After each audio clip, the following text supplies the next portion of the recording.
With the major indexes not far, really very close to their all-time highs, what's keeping the market afloat? Yesterday, we told you that half the stocks in the large cap Russell 1000 are down by 10% or more from their recent highs, correction territory. Tonight, Dominic Chu looks at the stocks that are near their record levels and why these companies matter so much to the market.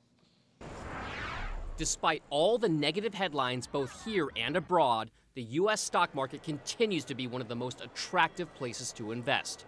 And while pessimists are pointing to the large number of stocks that are currently in downtrends, the overall market is a stone's throw away from record highs. That's because a handful of stocks are pulling more weight to the upside and having much more of a positive impact on the overall stock market.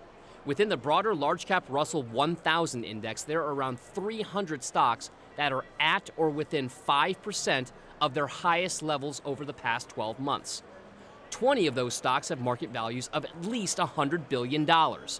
These biggest of the big cap stocks have much more influence on the overall market given their size. And they've been attractive places for many investors. One of the things that most of the market thinks about is all these macro events, the worries in whether it's Greece or China. The one thing that maybe a macro company or a large company gets you is really the opportunity to have a little bit more diversification. You'll recognize a lot of names on this list, like media and entertainment giant Disney. Its 25% gain this year makes it worth $200 billion.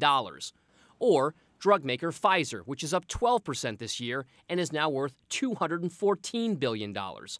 Or even Facebook, the social media company, has gained 15% this year, making it worth a whopping $252 billion.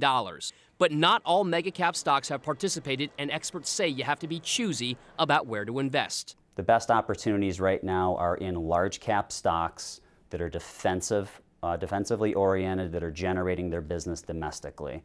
So when you look at the healthcare sector is very attractive, especially hospitals in particular, since obviously they're doing business domestically.